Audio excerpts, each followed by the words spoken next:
ये प्रश्नावली कौन सा चल रहा है 5.2। अब सुनो 5.2 का आज लगेगा 12वां प्रश्न। 12 नया वाला एनसीईआरटी है 12 और 13, ठीक है। और भी लगाएंगे, सारा लगाएंगे। सुनो देखो, बात ना करो। ये 5.2 के सबसे महत्वपूर्ण सवाल है दोनों, ठीक है। और दोनों बेहतरीन भी है। देखो कह रहा है, सवाल पढ़ोगे तो खुद ही समझ जाओगे कि कितना बेहतरीन है। कह रहा है दो समांतर श्रेणी का सर्वांतर समान है। देखो बात ना करो, समझ नहीं आएगा। दो समांतर श्रेणी का सर्वांतर समान है तो सबसे पहले दो समांतर श्रेणी बनाया जाए। देखो माना पहला समांतर श्रेणी,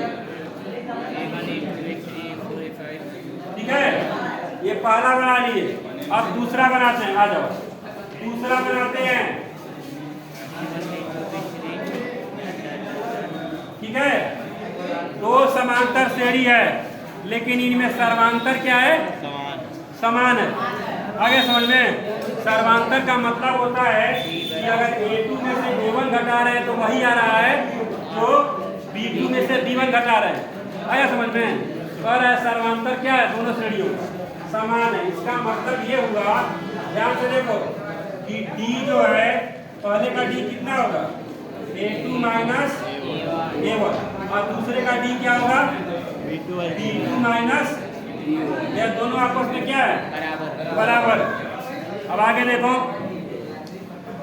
यदि इनके सौवें पदों का अंतर 100 है, ध्यान दो, अगर ध्यान देना, अगर दूसरा पद कहे तो A2 बटे दूसरे पद का अंतर कहेगा तो A2 आ जाओ A2 माइनस B2। लेकिन कह रहा है कि कौवा पद चाहिए, सौवा पद। तो इस श्रेणी का सौवा पद क्या होगा? A100। आया समझ में? और इस श्रेणी का सौवा पद क्या होगा? B100। बराबर अंतर कितना दे रहा? 100 दे रहा। आया समझ में? देख लो, सौवें पदों का अंतर कितना है? 100, यानी कि A100 माइनस B100 बराबर 100। अब वो कह रहा है कि इनके 1000वें पद का अंतर बताइए। समझ आ रहा है? 1000वां पद, आ जाओ। तो 1000वां पद होगा क्या? बताओ 1000वां पद क्या होगा भाई? देखो, अगर ये हजार मैं लिखना चाहूँ तो इसका क्या होगा? 1 प्लस 999 D। आया समझ में? मैं दोनों श्रेणी का सर्वांतर क्या मान रहा हूँ? D। और इसका भी D ये भी होगा और ये दोनों आपस में क्या है? आगे देखो, और कह रहा है कि 1000वां पद सही है पहले श्रेणी का, लेकिन ये तो A1 का है प्रथम पद, तो इसको मैं क्या कर देता हूँ? दिक्कत है कोई दिक्कत नहीं। आगे देखें, अब कह रहा है दूसरे का भी 1000वां चाहिए। तो दूसरे का क्या होगा 1000वां? सर जी कॉल आ रहा है। बोलो। कॉल आ रहा है। हाँ फोन आ रहा है। फोन आगे कर आगे चल मैंने वीडियो चल।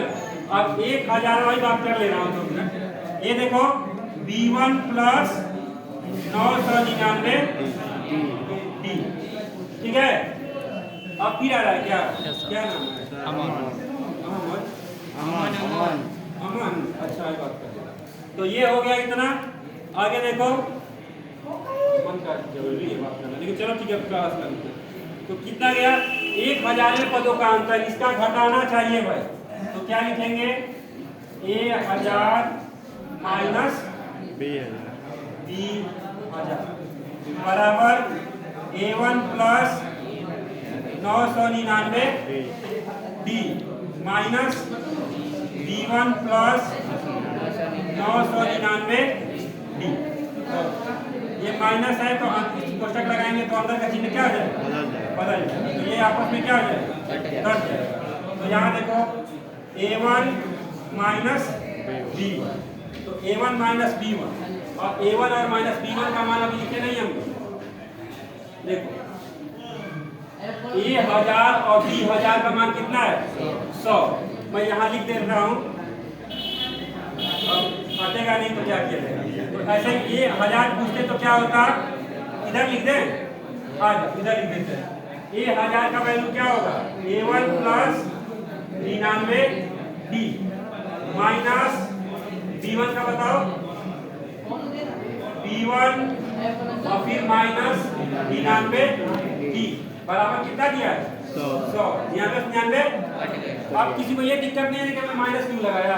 देखो यहाँ कोष्टक लगाएंगे तो प्लस लिखेंगे, और जब कोष्टक हटाएंगे तो क्या होगा? माइनस। तो ये देखो A1 माइनस B1 बराबर आया समझ में? यानी कि A1 माइनस B1 की जगह पे क्या लिख सकते हैं? 100। तो यहाँ पे क्या लिखेंगे हम लोग? 100। तो 1000वें पद का आंसर कितना आया? किसी को दिक्कत? अब एक बात बस समझ लो, थोड़ा सा हम लोग छोड़ दिए हैं। ये लाइन लिखने के बाद मैं ऐसा डिजाइन बना दे रहा हूँ। ये लाइन लिखने के बाद तुम लोग ये दोनों लिख लेना, तब ये लिखना। समझ में आया? ये लाइन के बाद सबसे पहले ये लिख लेना और तब जाके नीचे लिखना। समझ में आ गया? चलो अब